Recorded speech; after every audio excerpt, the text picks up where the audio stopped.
कर्पूरी के बहाने फिर छिड़ी आरक्षण पर बहस।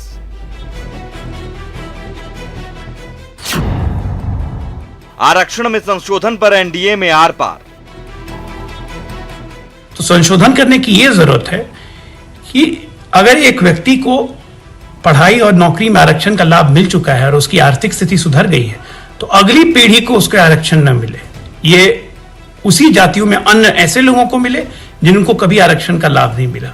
देखिए, जो लोग आरक्षण में संशोधन की मांग कर रहे हैं उनको मैं एक चीज बता देना चाहता हूं कि आरक्षण देश में था, है और जब तक सब बराबर ना हो जाए तब तक देश में आरक्षण रहेगा। जो लोग आरक्षण में संशोधन की मांग कर रहे हैं वो लोग दलित आदिवासी भाइयों के दुश्मन हैं।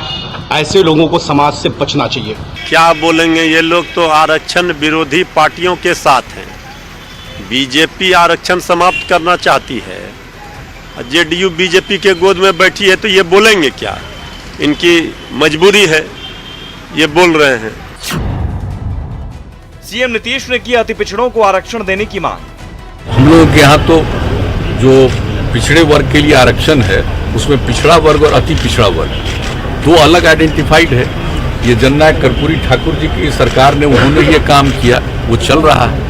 हम लोग तो चाहते हैं कि केंद्र में भी ये हो जाए, हालांकि केंद्र में तो सिर्फ एक है, तो अगर उसमें भी विभिन्न प्रकार से लोगों को मिलेगा तो अच्छी बात होगी। जाति आधारित जनगणना पर भी दोहराई मांग। 2 बार विधानसभा से पास करा करके, विधान परिषद से पास करा करके भेजे हैं केंद्र को, तो जाति आधारित जनगणना एक बार तो कर ही लेना चाहिए। पहले होता था और पिछले कई वर्षों से, आजादी के पहले से ही वो बंद हो गया, लेकिन हम लोग तो इसके बारे में कह रहे हैं ऐसा हो जाने से कम एक एक चीज की सही जानकारी मिल जाएगी। अति पिछड़ों को आरक्षण मिलने से किसे परेशानी? नमस्कार, स्वागत है आपका। आप देख रहे हैं बहस बिहार की। मैं हूं आपके साथ सुमित झा। जननायक कर्पूरी ठाकुर की बात आते ही बिहार के सियासी गलियारों में आरक्षण पर बहस छिड़ जाती है।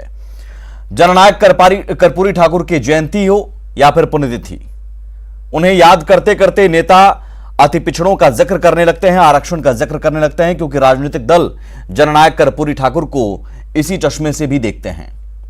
दरअसल जननायक कर्पूरी ठाकुर ने अति पिछड़ों को आरक्षण देने का एक क्रांतिकारी कदम उठाया था और उसके बाद से कर्पूरी ठाकुर की जयंती और पुण्यतिथि के मौके पर सभी सियासी दल उन्हें अपना अपना बताने की होड़ में जुट जाते हैं और साथ ही आरक्षण को लेकर अलग अलग राग अपनाते हैं।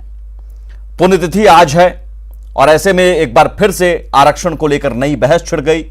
जेडीयू नेता अजय आलोक ने कहा कि आरक्षण में संशोधन होना चाहिए, जिस पर हम पार्टी के नेता ही ने पलटवार किया, मांझी ने ट्वीट कर पलटवार किया। लेकिन इन सबके बीच सबसे बड़ा बयान सीएम नीतीश कुमार ने दिया और सीएम नीतीश कुमार ने आरक्षण पर बयान देते देते केंद्र पर गोगली फेंक दी है, केंद्र के पाले में गेंद डाल दिया है। बयान यह कि पिछड़ों के लिए जो आरक्षण का कोटा निर्धारित है उसमें अति पिछड़ों को आरक्षण मिले। हालांकि यह मांग नीतीश कुमार आज ही नहीं, पिछले कई सालों से करते आ रहे हैं केंद्र से। साथ ही जातीय जनगणना की भी मांग नीतीश कुमार ने दोहराई। सवाल है कि अति पिछड़ों को आरक्षण देने में परेशानी किसे है? आज इसी पर बड़ी बहस, लेकिन उससे पहले सुन लीजिए सीएम नीतीश कुमार का यह बड़ा बयान। एक ऐसी कोई बहस छिड़ी है कि आरक्षण का लाभ जिनको मिल रहा है उनको नहीं मिलना चाहिए, ऐसी तो कोई बात है नहीं। अपने यहाँ का जो नियम है आप तो जानते हैं, बहुत पहले से लागू है और केंद्र का भी नियम है वह भी पहले से लागू है जो आरक्षण का है। तो जो कुछ भी लोग और आर्थिक आधार पर जो लोग भी, चाहे वो पिछड़ा वर्ग के नहीं थे, अनुसूचित जाति या जनजाति के नहीं है, वैसे लोगों के लिए भी आरक्षण का प्रावधान कर दिया गया है। तो मेरे हिसाब से तो ऐसा कुछ नहीं है कि जो आरक्षण का प्रावधान है वो प्रावधान नहीं चलेगा। हाँ, आरक्षण के प्रावधान में कोई परिवर्तन की बात हो, जैसे दिल्ली, हम लोगों के यहाँ तो जो पिछड़े वर्ग के लिए आरक्षण है उसमें पिछड़ा वर्ग और अति पिछड़ा वर्ग दो अलग आइडेंटिफाइड है। ये जननायक कर्पूरी ठाकुर जी की सरकार ने उन्होंने ये काम किया, वो चल रहा है। हम लोग तो चाहते हैं कि केंद्र में भी ये हो जाए, हालांकि केंद्र में तो सिर्फ एक है, तो अगर उसमें भी विभिन्न प्रकार से लोगों को मिलेगा तो अच्छी बात होगी। तो उसके बारे में कोई अगर आकलन और अध्ययन चल रहा है तो एक अलग बात है, लेकिन किसी को वंचित करने वाली बात तो नहीं हो सकती।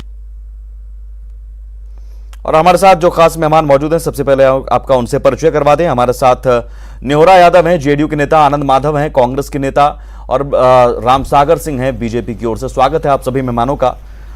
सवाल यही है कि जब अति पिछड़ों को लेकर आरक्षण की बात आज सीएम नीतीश कुमार ने की है, निहोरा जी, ये कोई पहली बात, नई बात नहीं है। परेशानी क्यों है? केंद्र से आप मांग कर रहे हैं लगातार, कर्पूरी ठाकुर के जयंती हो या पुण्यतिथि हो, हर मौकों पर, तो फिर केंद्र कर क्यों नहीं रहा है? और नहीं कर रहा है तो फिर क्या ये सिर्फ जुबानी मांग कर आप छोड़ देंगे? देखिए सुमित जी, 1979 में कर्पूरी जी ने जो आरक्षण लागू किया था, पिछड़ी जाति में 2 वर्ग किया उन्होंने, पिछड़ी जाति एनेक्शन 1, एनेक्शन 2, और उसके आधार पर आरक्षण दिया।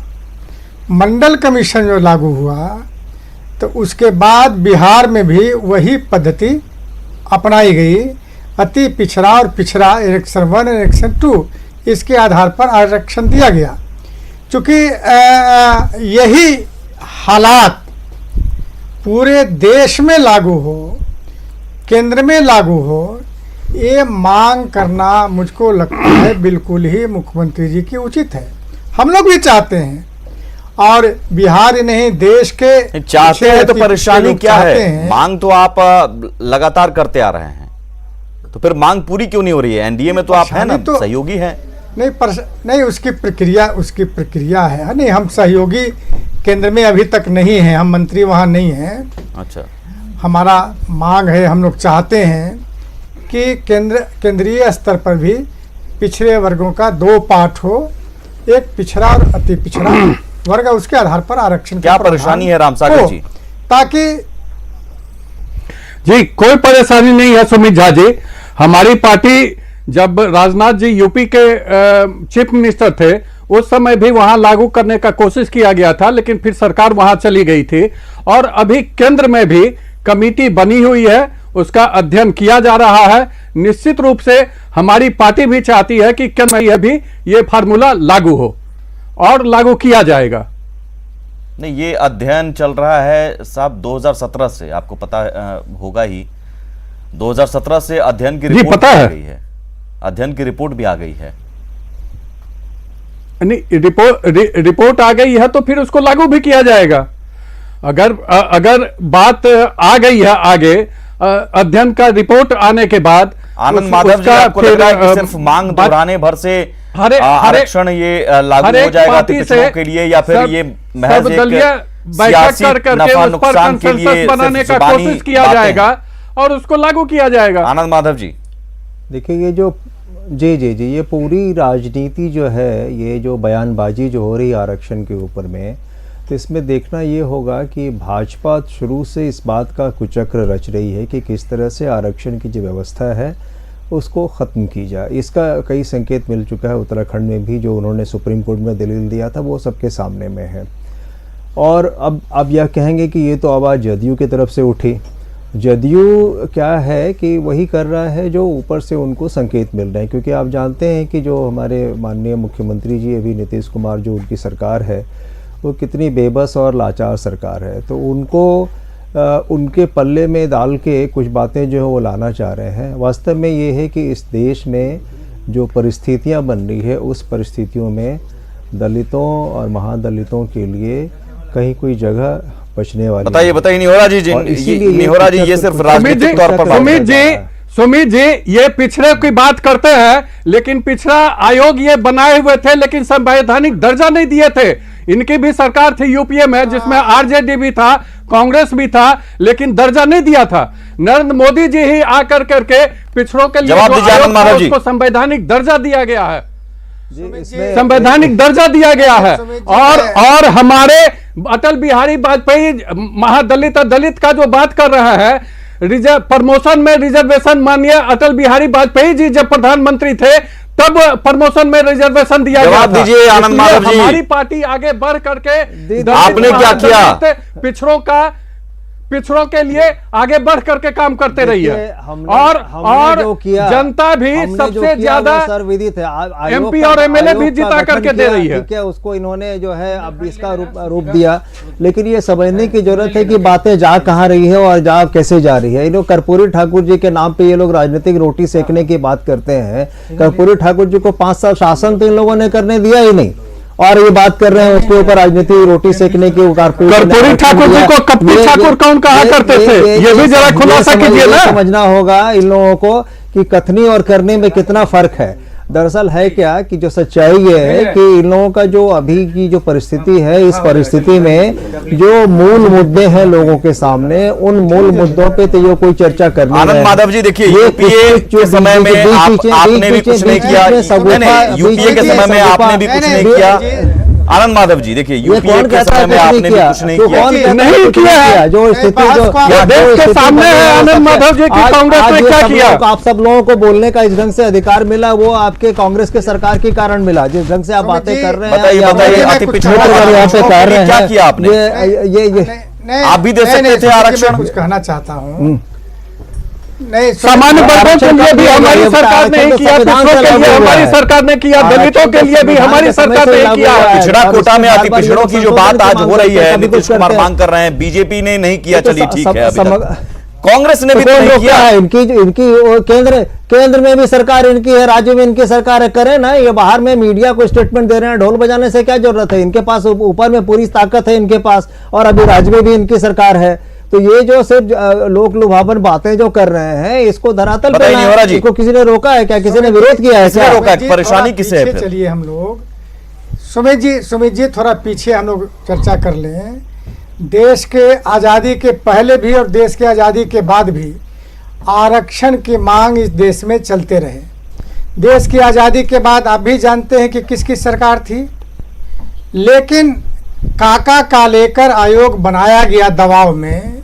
वो काका कालेकर आयोग का रिपोर्ट क्यों नहीं लागू हुआ, जो आज बोलते हैं? आपको पता है कि ये जो है, बीच में नहीं बोलिए, बीच में क्या काका कालेकर आयोग का रिपोर्ट क्यों नहीं लागू किया गया? हमारा ये कहना है कि जब जनता पार्टी की 77 में सरकार आई तो बीपी मंडल के अध्यक्षता में कमीशन बनाया गया, और वो कमीशन के रिपोर्ट को किसने लागू किया? जिसमें नीतीश, जिस सरकार में नीतीश कुमार शामिल थे। निहोरा जी, सवाल ये है, कुमार में और सवाल ये है कि आप हर साल मांग करते हैं, आप हर साल मांग करते हैं ये सोचकर कि भाई बीजेपी देख ले, हम तो मांग कर दिए।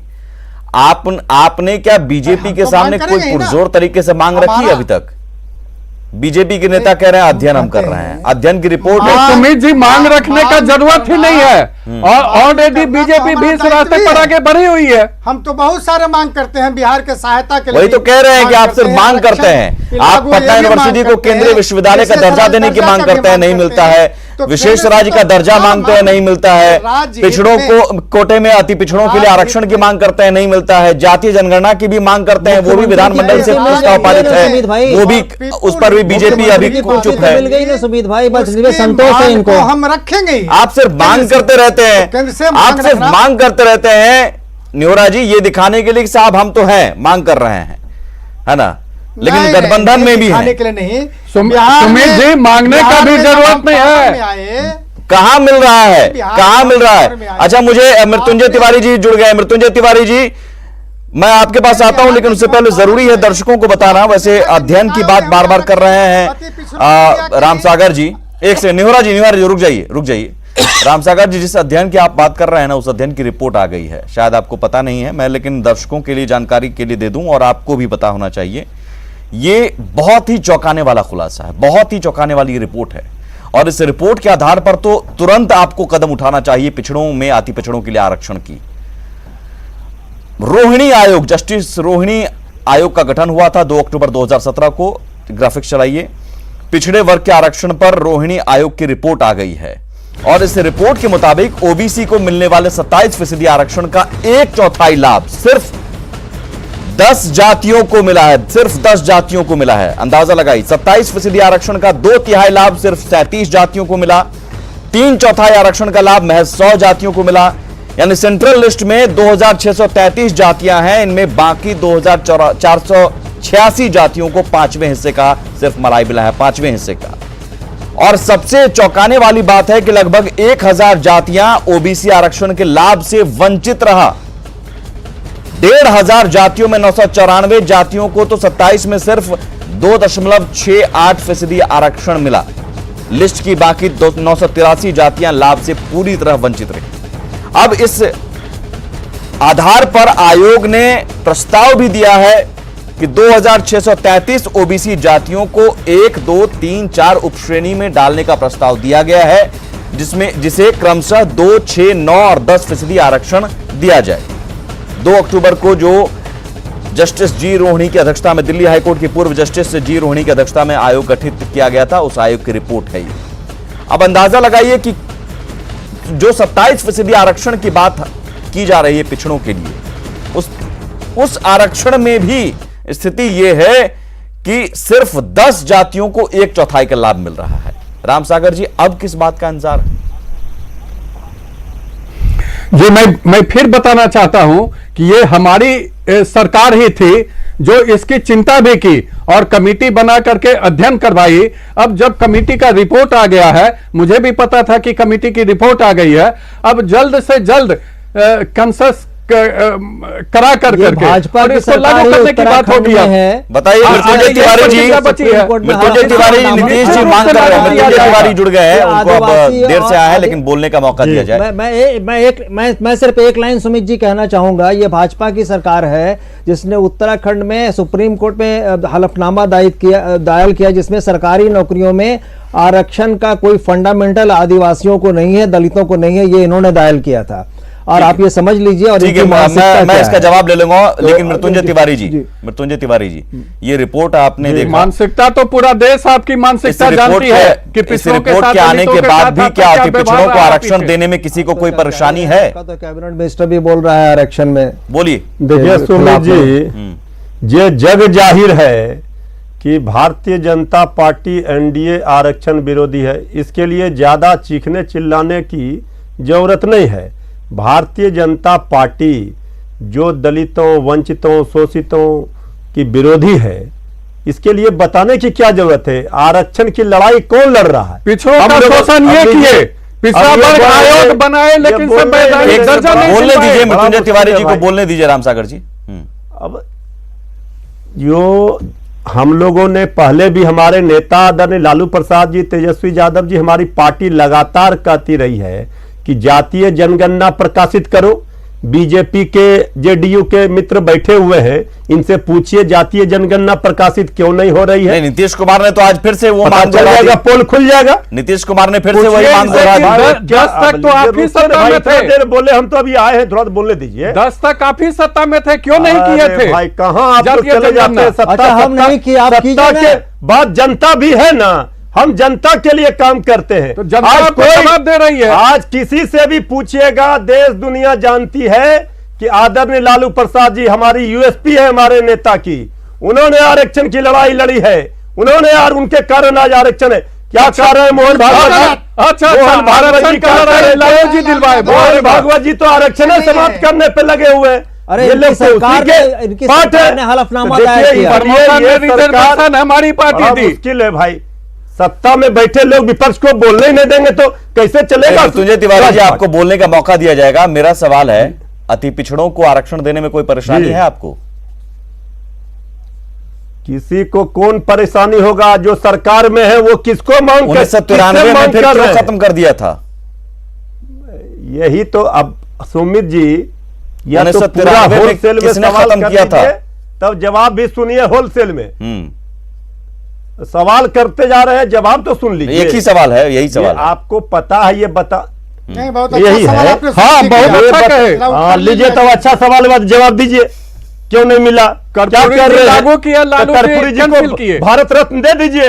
सरकार में मृत्युंजय तिवारी जी, मेरा सवाल आपसे है, बोलिए ना, बोलिए ना, बोलिए ना। आपको जनगणना प्रकाशित कर दीजिए। आपको पर तो बोलिएगा नहीं। नहीं, बोलिए मृत्युंजय तिवारी जी, मेरे सवाल का जवाब दीजिए प्लीज। प्रकाशित क्यों नहीं कर रही है? मृत्युंजय तिवारी जी, मेरे सवाल का जवाब बताएं। मेरे सवाल का जवाब। अरे आपके सवाल का तो जवाब देने देंगे तब ना। हाँ, बोलिए ना। सवाल का जवाब देने ना आए हैं। हाँ, बोलिए।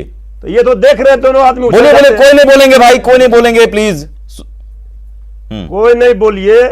देखिए, जातीय जनगणना प्रकाशित 1993 में किसने खत्म किया अति पिछड़ों का आरक्षण? मूल विषय पर आइए। अति पिछड़ों का आरक्षण किसने खत्म किया? पहले इनका ले लीजिए, पहले बीजेपी का। तिवारी जी, 1993 में बोलिए, लालू यादव की सरकार ने अति पिछड़ों का आरक्षण खत्म किया। आप ये कहां से एजेंडा सेट करने लगे सुमित जी? सच्चाई बता रहे हैं। क्या सच्चाई बताएंगे? वो सच्चाई बताएंगे। लालू जी की सरकार ने सच्चाई बताने वो तो रोज सच्चाई बताते हैं। कर्पूरी जी जो आरक्षण दिए थे उसको लालू जी ने कर्पूरी जी ने 20% दिया था, उसे खत्म किया था कि नहीं, मुझे बता दीजिए। बीजेपी आरक्षण खत्म करना चाहती है। बीजेपी मेरे सवाल का जवाब नहीं बैठे हुए हैं जेडीयू। अब आदरणीय नीतीश कुमार जी को अब कोई नैतिक बल नहीं है कि वो आरक्षण पर हिमायती बने। निहोरा जी, जब मेरे सवाल का जवाब नहीं मिला, लेकिन क्या आपका नैतिक जवाब तो हमारा स्पष्ट है कि आप बताइए। नहीं, आप बताइए ना कि क्यों नहीं जातीय जनगणना प्रकाशित हुई। मोहन भागवत जी बार बार कहते हैं आरक्षण समाप्त करने की बात, वही भाषा आप लोग बोलते हैं। नीतीश कुमार जी के विरोध के बाद ये समाप्त नहीं हुआ। नीतीश जी ने स्पष्ट कहा कि अगर अति पिछड़ों के अधिकारों पर आरक्षण पर कुटाराघात होगा, उसी दिन हम पार्टी छोड़ेंगे। और सवाल यह भी था पार्टी छोड़ने का। तो कर्पूरी जी को गाली देने वाले के साथ आप सत्ता में हैं और प्रवचन दे रहे हैं, ज्ञान दे रहे हैं कि नीतीश जी ने ये कहा वो कहा। कर्पूरी ये कौन नहीं जानता है? ठाकुर लालू जी कहा करते थे। किस तरह से गालियां दी गई? आप दूसरे की बात कर रहे हैं। को जो गालियां दी गई है, कप्ती ठाकुर कौन कहा करते थे? आज भी कर्पूरी जी को कप्ती ठाकुर कौन कहा? सागर जी और मिथुन तिवारी डिबेट में है। जानकारी नहीं दीजिए।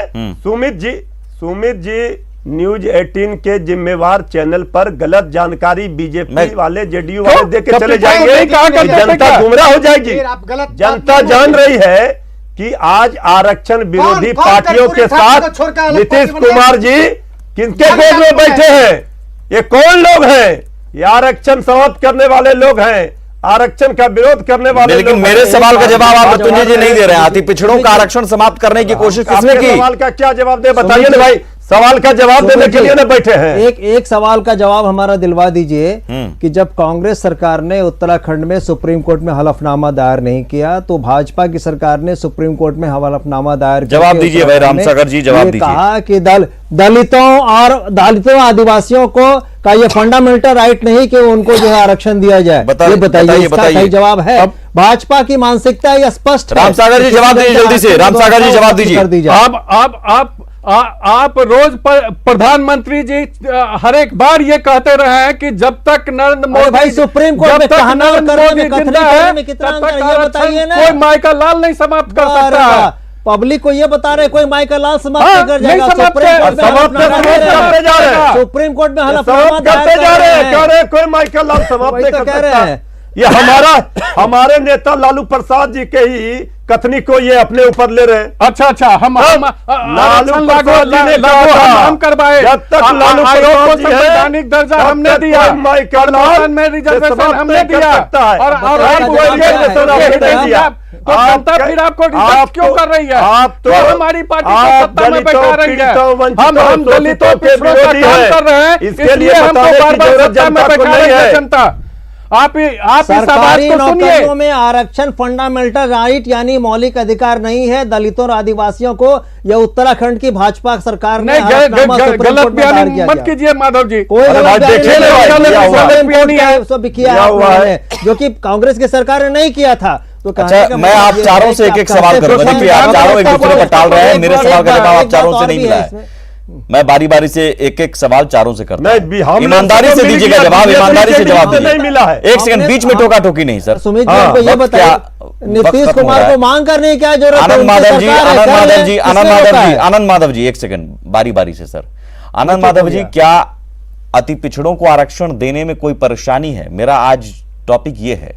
किसी को कोई परेशानी नहीं, कोई परेशानी नहीं है। क्या आरजेडी जिसने अति पिछड़ों को आरक्षण देने सरकार है आपकी एक मिनट में पूरी 1993 में अति पिछड़ों को आरक्षण देने में सरकार है। की जो व्यवस्था थी उसे खत्म करने वाले आरजेडी के साथ आप रहकर ये बात कहेंगे? जगह डबल इंजन की सरकार बार बार खुद ही बोलते हैं ना, आप लागू कीजिए ना। किसने रोका है? आप कीजिए।